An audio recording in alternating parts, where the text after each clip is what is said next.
It was the end of the road for a young man barely 19 years old, yet already accused of some of the most horrifying crimes to ever grip Nakuru County.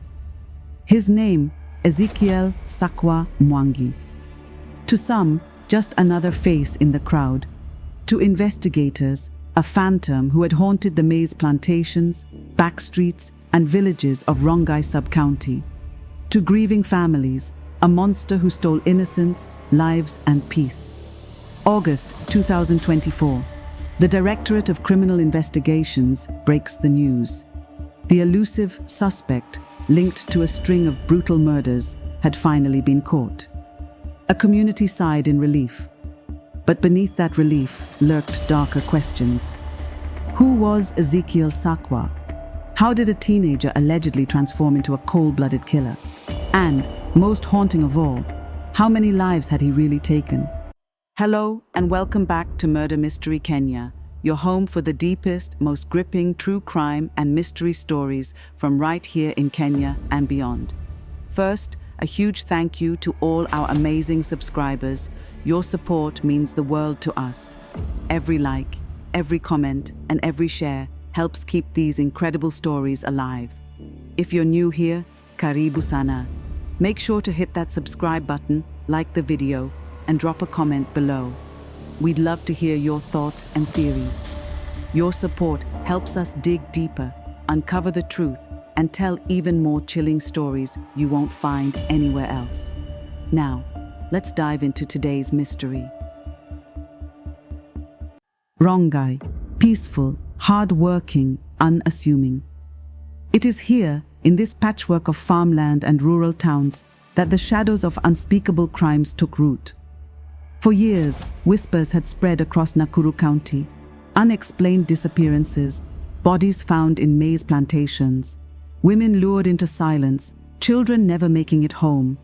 A pattern was emerging, though few wanted to believe it. Then came the cases that tore the illusion apart. A 5-year-old girl, her innocence brutally stolen.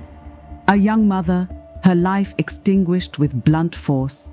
A woman, full of promise, found dead after a night of unspeakable violation.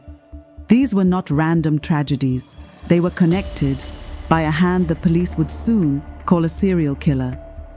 The people of Rongai began locking their doors earlier, whispering about unseen predators. For parents, every school walk became a moment of dread. Women walking home in the evenings quickened their pace.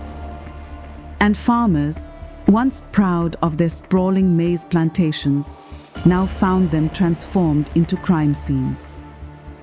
Yet behind the fear was disbelief. Could a teenager really orchestrate such cruelty? Was it possible that someone so young had already mastered the art of manipulation, deception, and death? Detectives began to see the threads. Victims, different ages, different backgrounds, but all targeted with shocking brutality. Children, women, the vulnerable. The methods varied: rape, blunt force, strangulation, but the cruelty was consistent. This was not the work of chance. This was the work of intent. And so the hunt began, not just for a killer, but for an answer to the question that would haunt an entire community. How had he walked among them unseen for so long? Nakuru is no stranger to tales of violence. Kenya has known serial killers before. Maston Wanjala, the so-called child killer of Nairobi, who lured and murdered boys. Philip Onyancha, who claimed voices ordered him to drink the blood of his victims. But the case of Ezekiel Sakwa struck differently. His age, his apparent ordinariness, and his sudden rise from obscurity into infamy. In him, Kenyans confronted a terrifying possibility, that evil does not always wear the face of experience, that even youth can mask horror. To understand the scale of this tragedy, we must begin with the victims. Their names, their stories, their humanity before their lives were stolen. Behind every headline, behind every police statement, there are lives. People who laughed, dreamed, and loved, only to have it all stripped away in the most brutal ways. To understand the true weight of this story, we must remember them not as statistics, but as human beings. July 14th, 2024. A day that began like any other for 5-year-old Alice Ayuma Blessing. She was a child full of innocence, bright-eyed, joyful, loved by her parents and community. But that afternoon, she did not return home. Hours later, her tiny body was discovered, dumped in a maize field. The reports were gut-wrenching. She had been violated and murdered. A life that had barely begun ended in cruelty so savage that even hardened detectives wept. For her parents, the world collapsed. For the community, fear became reality. And for investigators, the brutality signaled something far more sinister. A predator was among them. Barely 3 weeks later, on August 7th, 2024, another life was stolen. This time it was Mweni Mwalimu, a 34-year-old mother. To those who knew her, Mweni was strong, resilient, and protective of her children, but her life was cut short in the most violent of ways. Mweni was attacked, struck on the head with a blunt object. She died instantly. Neighbors later said they had heard nothing unusual that night, just silence, the kind of silence that hides horror. Her body, lifeless and abandoned, was a reminder that women in the community were unsafe. Forensic investigators linked her death with the earlier killing of Alice. 2 murders, different in detail, but chillingly alike in cruelty. Among the victims was Mora, aged 28. She was described by friends as ambitious, working hard to build a future for herself. On the night of her disappearance, she was last seen heading home after visiting friends. She never arrived. Days later, her body was discovered, another crime scene marked with violence and degradation. She had been assaulted, her life extinguished in the same shadowy pattern investigators were beginning to trace. Different ages, different lives, but a single terrifying thread: brutal violence, sexual assault, and sudden death. For police, the conclusion was becoming unavoidable. This was not random. This was serial.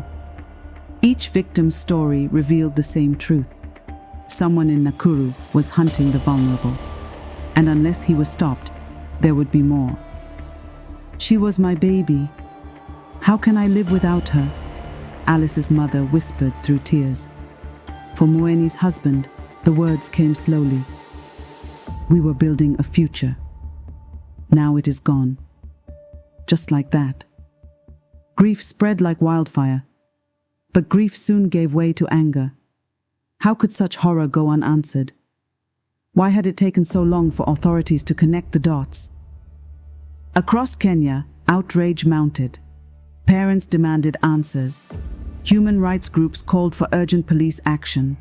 Local leaders faced pressure from constituents, while villagers whispered about evil spirits, curses, and unseen forces. Fear had taken root in Nakuru's soil. But in the silence of maize plantations, the predator remained at large. Each day he walked free was another day the community braced itself for tragedy. Police accounts confirmed 3 high-profile murders, but whispers in the villages suggested more. Unreported cases, missing persons, bodies never found. Some families, fearful of stigma, never spoke out. Others believed authorities would not help. This silence became the predator's shield. The question was chilling. Were there more graves, more untold stories hidden beneath Nakuru's earth? With each victim's story, the picture sharpened. Investigators were no longer looking at isolated tragedies. They were tracking a pattern, a trail of blood that led straight to one young man. For the grieving families, these were lives stolen. For detectives, they were more than tragedies. They were pieces of a puzzle. In Nakuru County, homicide detectives began to connect the threads. The murders of Alice, Mweni, and Mora, all committed within weeks, all targeting women and children, were not random. They formed a pattern. A special team from the Directorate of Criminal Investigations was assigned. Forensic officers collected fibers, footprints, and biological samples. Valuables were untouched, ruling out robbery. This was targeted, deliberate violence. Reviewing missing persons reports revealed a chilling consistency. Victims lured or vanishing suddenly, bodies dumped in secluded areas. The brutality of the attacks, documented in nation media reports, convinced detectives they were hunting a single predator. By October 2024, one name kept resurfacing: 19-year-old Ezekiel Sakwa Mwangi, known as Kwame. Multiple tips linked him to the victims. Surveillance and interviews placed him under growing suspicion. When he was finally arrested, prosecutors told the court they needed more time to compile evidence. To investigators, there was no doubt. The killings followed a sequence, the signature of a serial predator hiding in plain sight. Behind every headline lies a human being, sometimes ordinary, sometimes extraordinary in their cruelty. For Nakuru, the arrest of 19-year-old Ezekiel Sakwa Mwangi, also known as Kwame, raised a haunting question. Who was he? Kwame grew up in Rongai, Nakuru County. Neighbors described him as quiet and reserved, a young man who blended into daily life. Police later said this ordinary appearance helped him move unnoticed, luring victims while concealing darker impulses. To the community, the revelation was shocking. The boy they thought harmless now stood accused of unimaginable violence. Criminologists say many serial offenders share the same traits: charm, manipulation, lack of empathy, and an urge to strike again. Detectives noted Kwame's alleged actions bore these marks: calculated, deliberate, and concealed. Perhaps the most chilling truth was that the suspect was not a stranger. He was one of their own, a boy from their streets, accused of unthinkable brutality. The arrest of Ezekiel Kwame forced Nakuru to face a terrifying reality. Sometimes, danger hides in plain sight. By late October 2024, detectives from the Directorate of Criminal Investigations, DCI, had established that the killings in Rongai were not isolated. The disappearance of 5-year-old Alice Ayuma Blessing, followed by the brutal deaths of 3 women, among them Mueni Mwalimu and Mora, pointed to a serial pattern. DCI homicide teams began piecing together fragments, fibers, biological traces, witness accounts, and timelines. Surveillance was increased in the affected neighborhoods, while undercover officers listened for whispers of suspicious behavior. The investigation drew heavily on community tips. Locals who had last seen the victims alive came forward, describing encounters that narrowed down the suspect list. According to nation media reports, the suspect's name, Ezekiel Sakwa Mwangi, also called Kwame, began surfacing repeatedly. Leads placed him near multiple disappearance sites. That convergence convinced detectives they were circling the right man. The breakthrough came when officers from Baraka Police Station cornered the suspect after days of quiet surveillance. Citizen TV reported that the operation was executed swiftly, with homicide detectives coordinating closely with local police. When they finally moved in, the young man did not resist dramatically. He was taken into custody and transferred under heavy escort. For a community reeling from fear, the news spread fast. The suspected killer had been captured. Shockwaves rippled through Rongai. Residents who had once dismissed him as just another youth now saw him escorted in handcuffs. Mothers clutched their children tighter, and fathers spoke of sleepless nights finally giving way to relief. But alongside relief came disbelief. How could someone from among them, barely out of adolescence, be accused of such horrors?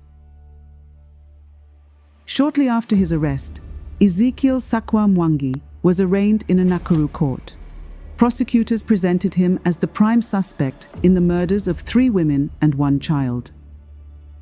Citizen TV reported that homicide detectives requested an extended detention period to complete forensic analysis and compile case files. The court granted them 30 more days, underscoring the seriousness of the charges. In open court, Kwame denied the accusations. His calm denial contrasted with the raw grief of victims' families who had filled the courtroom, desperate for justice. Under Kenyan law, multiple murder charges fall under the Penal Code's sections on homicide.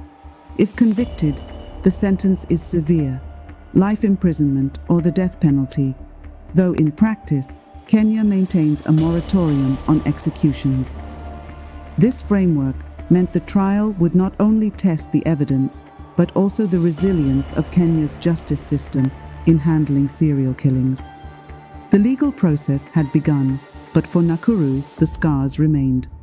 Families demanded closure, investigators prepared to lay out their evidence, and a community still struggled to reconcile the face of a quiet youth with the shadow of a suspected killer. As of September 2025, Ezekiel Sakwa Mwangi remains charged with multiple counts of murder and is held in prison custody. The wheels of justice continue to turn, slowly but firmly. For the families, the hope is that the court's verdict, whenever it comes, will bring long-awaited closure. The case of Ezekiel Sakwa Mwangi shook Nakuru and Kenya in ways few crimes ever could. Beneath ordinary streets, darkness sometimes hides in plain sight. The victims, young women whose lives ended brutally, must not be forgotten. Daughters, sisters, mothers, friends. Their absence leaves wounds no verdict can heal. For their families, justice is a fragile thread. For the nation, it is a stark reminder. Protection must be strengthened, investigations sharpened, and predators allowed no sanctuary. Ultimately, a society is measured not by how it mourns its dead, but by how fiercely it protects the living. Today, we remember the lost, honor their memory, and demand accountability.